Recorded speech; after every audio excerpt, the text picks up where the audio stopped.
The only people who don't want to disclose the truth are people with something to hide. This guy, ladies and gentlemen, is my guy. Please say good morning. There are people that are questing, maybe that's the best way to say it, for who is Barack Obama. And please say good morning to Mike Volin. Mike, good morning. We spoke yesterday privately. Good morning. Thank you for welcome and come back on the radio show in Denver. Brother, good morning. Thank you very much. Good morning. And I guess that's a great question. I can't answer that, Peter. I can't either. But let me read you something that was sent to me and when it happened on Monday. Actually, I guess it dropped over the weekend. The Rasmussen poll. Mike, did you see this Rasmussen poll? About 40% who believe Barack Obama is not American. Yeah, and you know what? Rasmussen, like I said, like Lou Harris and like Gallup, they're reputable houses. They're not going to throw somebody, what they want to hear. There's plenty of push poll houses that'll give you the answers that you want. But Rasmussen, for those of you who missed it, and Rasmussen is a media company that specializes in collection and publication, distribution of public opinion information. And like I said, I didn't expect Brian Williams to do it on the nightly news, nor did I expect the Denver Post to be championing this, but I'll read it to you briefly before we turn it over to Mike with a bio. 41% of Republicans believe Barack Obama is not an American citizen. But here it comes. 21% of unaffiliateds believe it, and 11% of Dems. Now, however, or just over, 20% of Republicans and unaffiliated adults are agnostic. They're not sure one way or the other who he is, but this was predictable. 7% of the president's own party share that doubt. Now, what I think is great, and this is where I attribute it to guys like you and Cashel, and the list grows every day, is this stuff was never been done in the mainstream press or big media except to attack us as racists. Certainly the Denver Post is only cartooned and columned against this show. No one talks about this stuff. So this movement is principally done on a very select few of talk radio shows. In fact, most of the talk show hosts are cowards about this.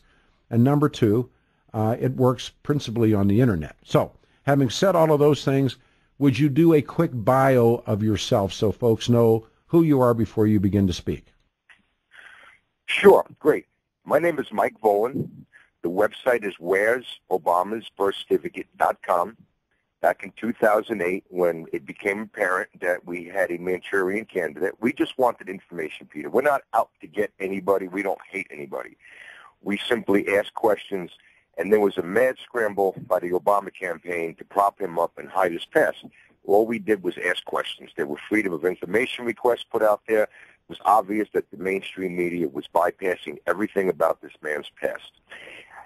We created a stamp, where'sobamasbirthcertificate.com. That was to bypass the mainstream media like the Where's George stamp. We stamp currency, letters. We get contributions for Republican committees. We stamp that and send it back. It worked. People came to the site, and all we had back there, Peter, was volunteers that were struggling to get information out, going to Hawaii on their own money and time. Every court case I had on my website, and then the Maricopa County Sheriff's Department ran an investigation spurred by the surprise Tea Party, Arizona Tea Party Patriots. And guess what? There's a phony birth certificate on the White House website since April 2011. They ran a further investigation and determined that, I'll go to the highlights, that the Selective Service Registration Form that Obama allegedly filed in 1980 is a complete fabrication and a forgery, and there's other things items of interest leading to his identification. Don't forget, Peter, we've got 4 different names for Obama. And by a stroke of luck, I hooked up with Lieutenant Zullo from the Sheriff's Department. I created a Sheriff's Kit.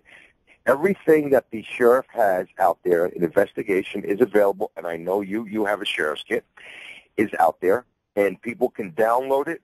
I mail them out. I'm going to be mailing 20 out today. Go to your local reps. Peter, we're getting close to the point of the release of the next press conference by the Sheriff's Department. There were several hurdles that the Sheriff's Department had to overcome. They want to do the job right and get it right, and I am still pushing the kids, and I'll tell you why. We've gone to Congress, and they look at me like a deer in the headlights. We have several on board, ready to go. We want every congressman, every rep, every state rep, local rep, every preacher in this country to have one, so when the information comes out, let them run to the microphone. We'll need all their help, and then we'll deal with them later. We'll hold them all accountable for what they did. We're going to take our country back one person at a time, one Mike Volan and one Peter Boyle at a time. We're going to do this.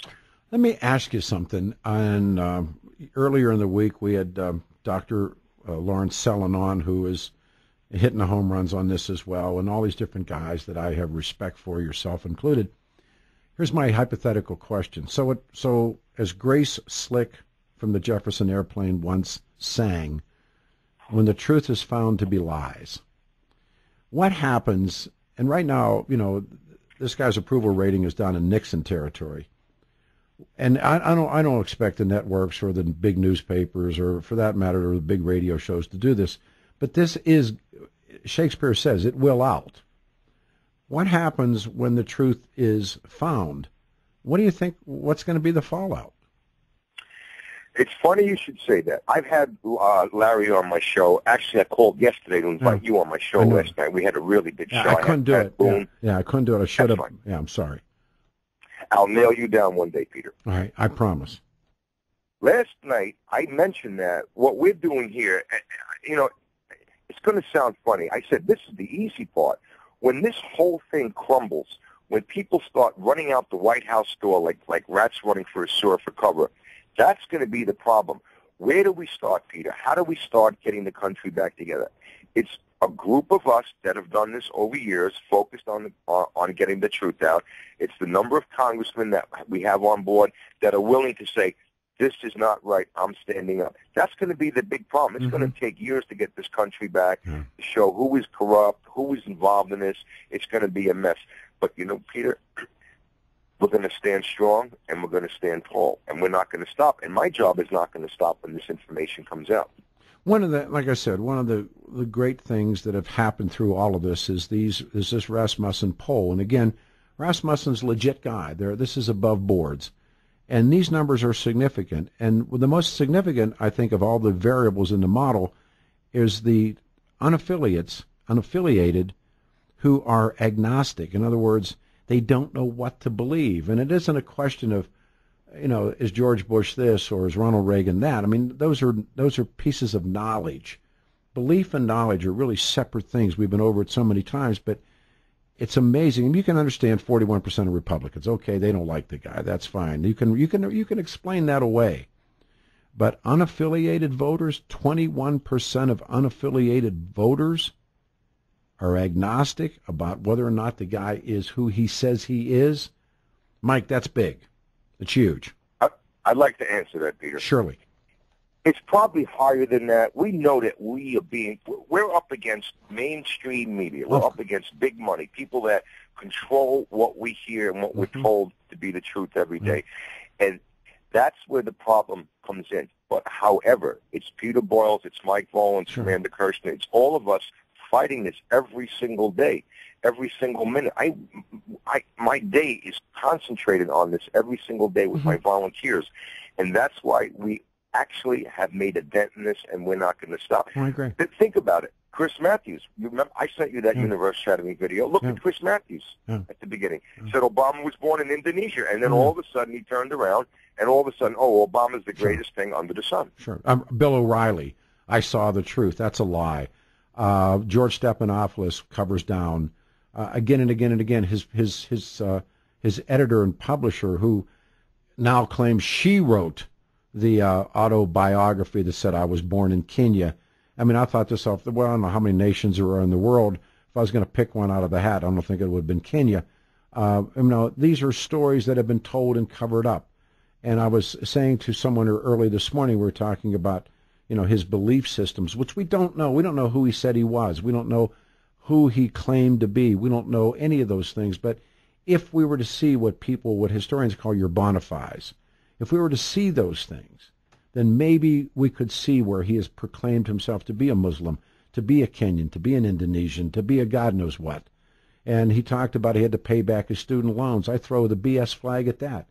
And there's just so many great questions, which may explain, if we had those answers, it may explain the behavior that we're witnessing today. You think that's fair, Mike? Absolutely. I have to agree with that 100%. Peter, I had Pat Boone on last night, and I told Mr. Boone straight up, Mr. Boone, I need your help. Yeah, he's I been need your part of help this now. I've read that. Yeah. Yeah. Yes, he's in touch with the sheriff's department. Yeah, I He know. has been for years. I've heard that. And I said, Pat, I need your voice. I need you to step forward and help me. And I was very straight up with him. He said, Mike, I'm glad to do this for my country. I'm patriotic. And he is. And he's going to be getting about 20 sheriff kits over the next week or so. So Pat Boone is, I read that, I'll use the jacket, that he's become a birther. Yes, he actually is. You know who else is? And this is crazy, too. John Wayne's daughter. Have you seen any of this stuff? No, I haven't. John Wayne's daughter.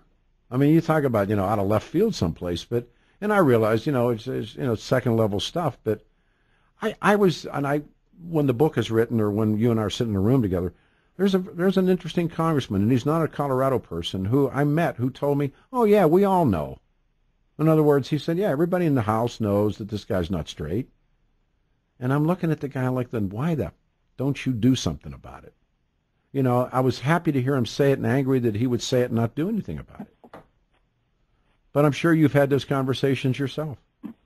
Oh, I've been standing face-to-face with congressmen that have told me that, and they've told me to take another avenue and come back, see me later. We're going to have an election in November. We'll take care of it then. Yeah. You hide and watch. Hey, Mike, thanks, brother. I know you got to run. And we'll try and contact Pat Boone, and I'll talk with the next time I'll do the show with you. I just had one of those nights.